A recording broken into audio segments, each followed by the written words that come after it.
Komisi Perlindungan Anak Indonesia atau KPAI Republik Indonesia mendorong pembentukan UPTD Perlindungan Perempuan dan Anak atau PPA Maluku Tengah, di mana hal ini disampaikan Komisioner KPAI RI Mariati Salihah di pekan kemarin pada 4 Oktober 2025 saat menyambangi Maluku Tengah. Dalam hal ini terlepas dari politika Will dan anggaran Pemda Maluku Tengah, Mariati menilai suara masyarakat akan masalah kekerasan terhadap anak perlu menjadi acuan. Untuk informasi selengkapnya, akan disampaikan wartawan kami yang telah terhubung dari Tribun Ambon, Silmi Sirati Swailo. Rekan Silmi, silakan laporan Anda. Baik, terima kasih rekan Alinda. Selamat siang. Benar melaporkan langsung dari Mas Sohi, Kabupaten Maluku Tengah, bahwa memang benar KPAI ataupun Komisi Perlindungan Anak Indonesia mendorong adanya UPTD untuk perlindungan perempuan dan anak di Kabupaten Maluku Tengah sendiri.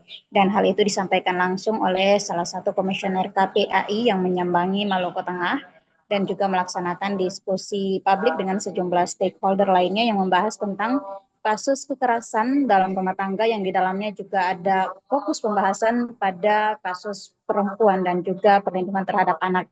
Dan Komisioner KPAI Mariati Salihah menekankan pada pembentukan UPTD PPA ini, di mana ia mengacu pada sejumlah kasus yang terjadi di Kabupaten Maluku Tengah, kasus perempuan dan kasus kekerasan terhadap perempuan dan anak, maksud kami, yang mana ia menyampaikan bahwa dari data yang disajikan dan P3A Maluku Tengah bahwasanya di tahun 2024 sebanyak 52% kasus kekerasan terhadap anak terjadi di Kabupaten Maluku Tengah.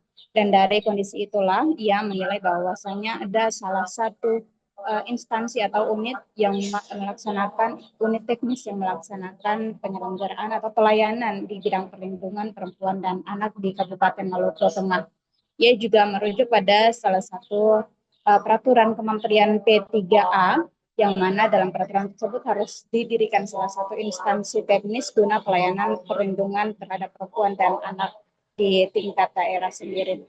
Kemudian selain membahas tentang urgensi ketentuan ataupun regulasi yang mengharuskan adanya salah satu unit teknis untuk pelayanan perlindungan perempuan dan anak, ia juga menyoroti soal urgensi fungsi ataupun tujuan dari dinas teknis tersebut, mana berkaitan dengan masalah-masalah kasus kekerasan terhadap anak yang santer terjadi di Kabupaten Maluku Tengah.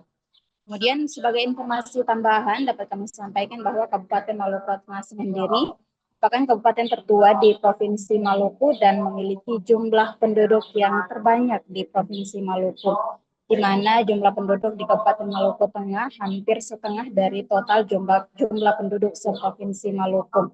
Kemudian dapat kami sampaikan informasi tambahan lainnya bahwa salah satu ataupun unit teknis pelayanan perlindungan terhadap perempuan dan anak masih berada di bawah Dinas Pemberdayaan Masyarakat Negeri dan juga Pemberdayaan Perempuan Perlindungan dan Anak Kabupaten Maluku Tengah. Dan informasi lainnya yang bisa kami sampaikan memang di Kabupaten Maluku Tengah sendiri beberapa waktu kemarin terjadi salah satu kasus yang cukup menarik perhatian publik, di mana kasus tersebut terjadi pada salah seorang anak di wilayah Seram Utara, yang mana ia diduga telah dilecehkan oleh orang tua ataupun ayah tirinya sendiri. Demikian laporan yang bisa saya laporkan dari Kota Maswahi, Maluku Tengah. Kembali ke rekan Alinda di studio. Baik, terima kasih rekan Silmi atas laporan Anda. Selamat bertugas kembali. Untuk melengkapi keterangan kami, pemirsa, berikut wawancara bersama Komisioner KPAI RI, Mariati Salihah. Oke, tentu saya mengapresiasi pertemuan yang sangat luar biasa ini dari berbagai dimensi ya, yang outputnya pemberdayaan perempuan dan perlindungan anak. Pertama, UPTD PPH dibentuk sebagai layanan unit pelaksana teknis, tidak ada kaitan secara struktural langsung dari Dinas Pemberdayaan Perempuan dan Perlindungan Anak. Ini dua institusi yang bekerja sesuai ranahnya, sehingga kalau mengacu pada PP 5 ya 2024 itu wajib didirikan, dan itu juga akan memberikan jaminan atas situasi kekerasan maupun isu-isu yang berkaitan eksploitasi ya, berkaitan dengan TPPO misalnya dan lain sebagainya terhadap perempuan dan anak. Jadi kami akan memonitor itu menjadi sebuah capaian-capaian di pemerintah daerah di Maluku Tengah pada masa yang akan datang, sehingga hari ini perbincangan kami juga. Download Tribun X sekarang, menghadirkan lokal menjadi Indonesia.